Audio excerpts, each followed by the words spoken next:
everybody. Welcome back to the channel. Today we have Sanjay here. He's one of my close friends. Hi Sanjay, how are you doing? Hi, Prati. Hope you're doing good. Yeah, I'm doing good as well.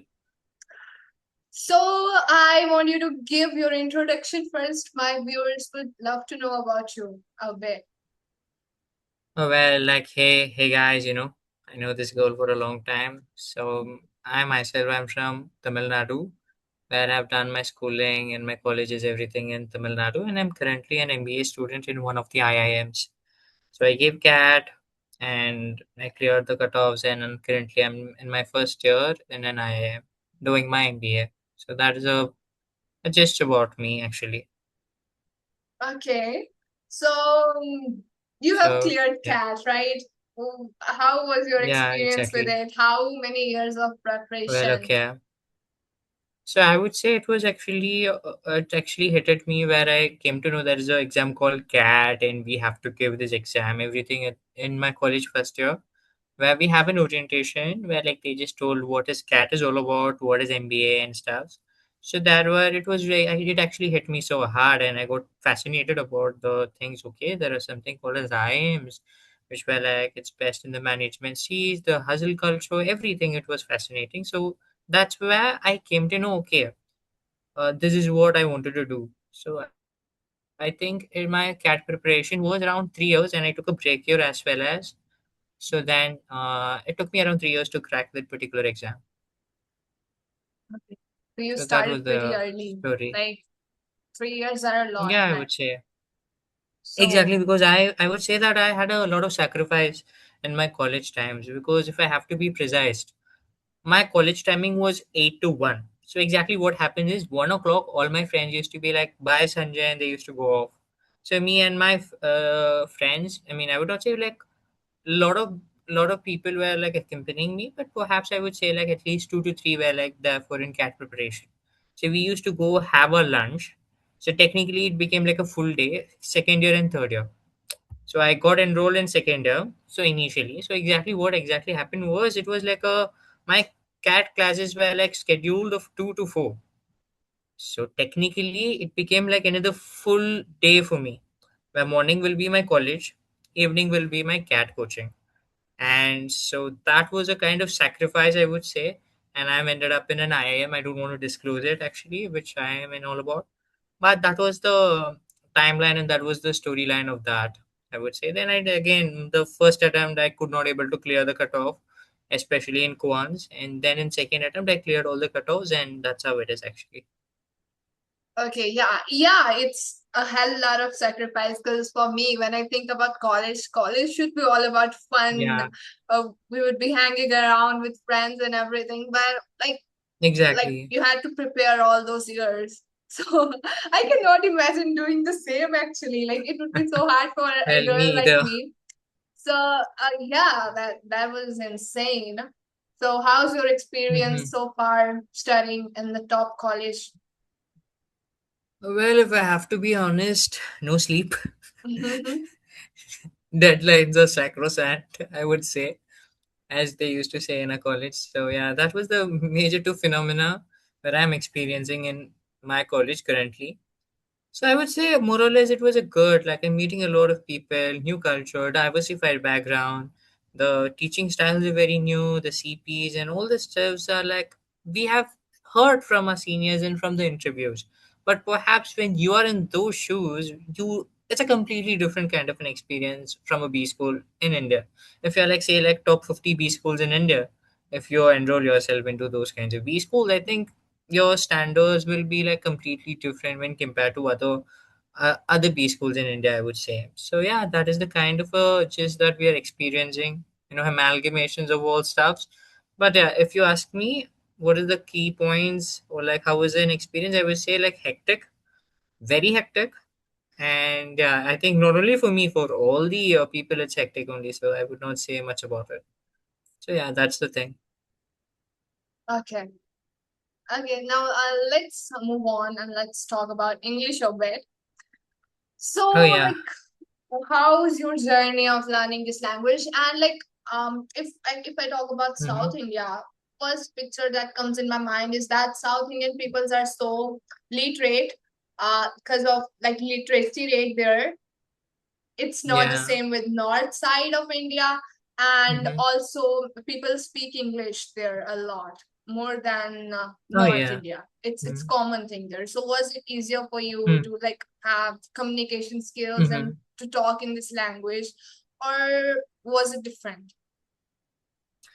Well, I would not say that like north and south because I know what you're trying to exactly say, but it may Mm-hmm. offend some of your viewers. I would say, see, Mm-hmm. in southern part of India, where like I would say that it started in early days because if I have to give you a little bit of a story, in 1950s and 1960s, I don't know whether you know it or not. There is a person called Kamaraj. I hope you know him or something. The midday meal. Okay. So he's not into education and stuff. He was not educated. But what he thought, the thought process of his was, I don't want my children to go and work in the field. So what exactly he did was he told like I'm going to introduce midday meal. What exactly it is actually is that he started to introduce food. If your childs are going to school, they will give food.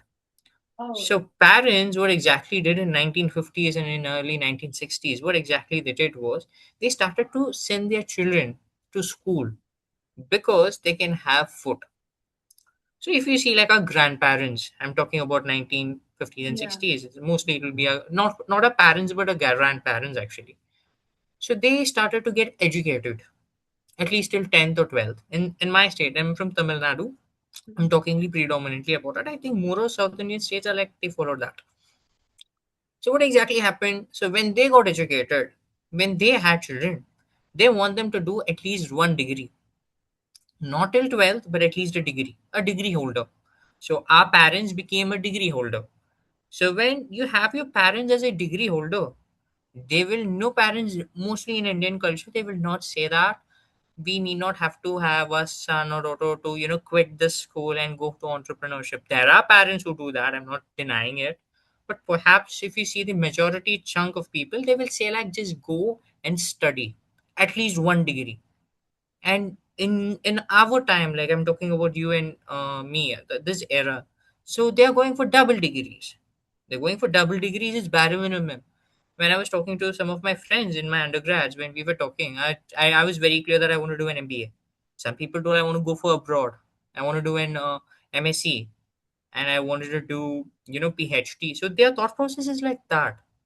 So that is a case where when you read a lot, when the education, when you're like third or fourth generation who's getting educated, automatically you read a lot of things in English.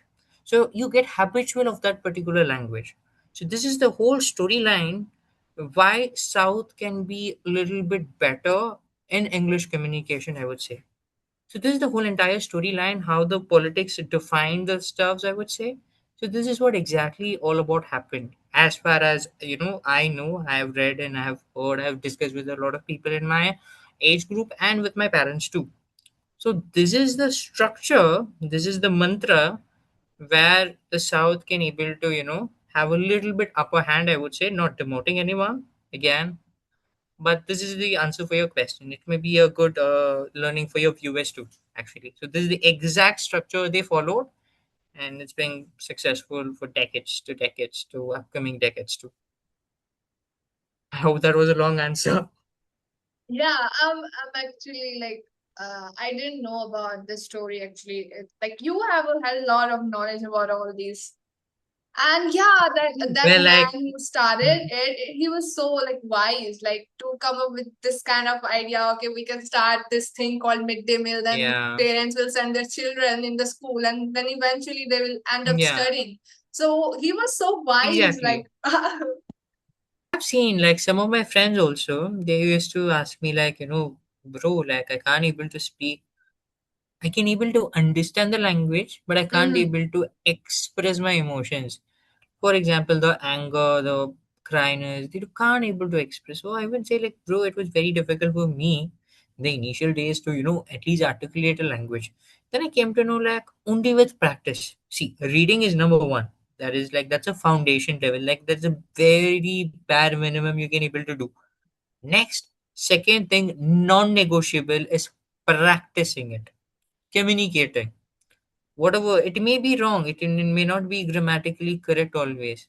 You can able to go and practice with people.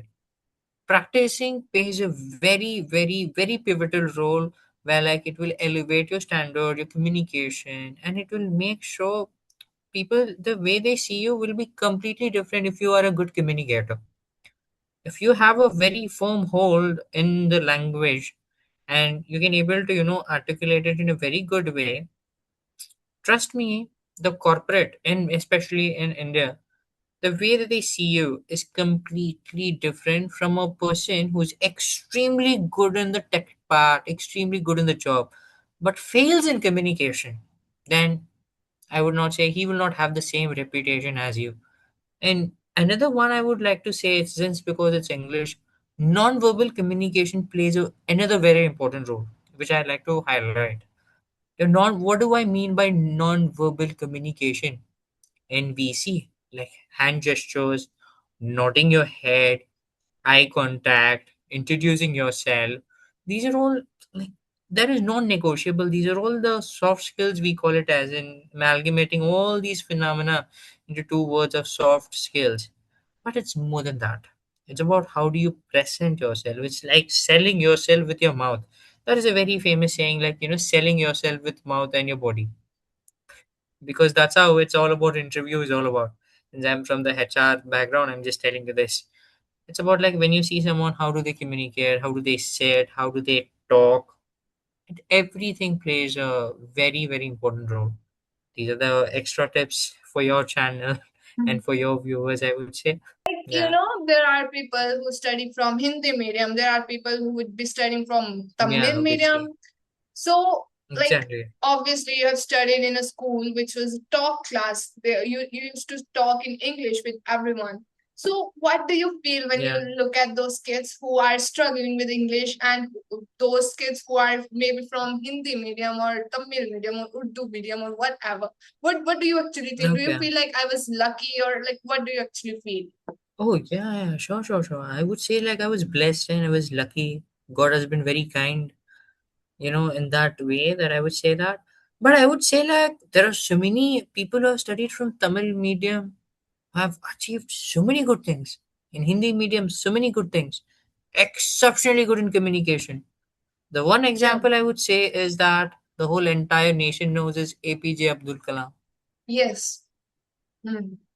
I mean, the kind of articulation, the kind of speeches that he gives, my God, it's like on another level. The respect, the thought process, everything are like magnum opus, I would say. Like it's so good. So I would say English is a language, and English is not a 2000 or 3000 years of language. English is a very new language, Mhm. and it's been mostly bit apart from other languages, and it got amalgamated into one language, that is English. Mhm. So I would say that learning this language is not difficult, but being eloquent in this language is a little bit difficult, because learning this language is not a big deal at all. You see tons of books here that you can able to read. If someone can say like from Hindi medium, I don't even know to read English, I would say it will take 4 to 5 months maybe at least to read English framework, but they have to put the effort. Mhm.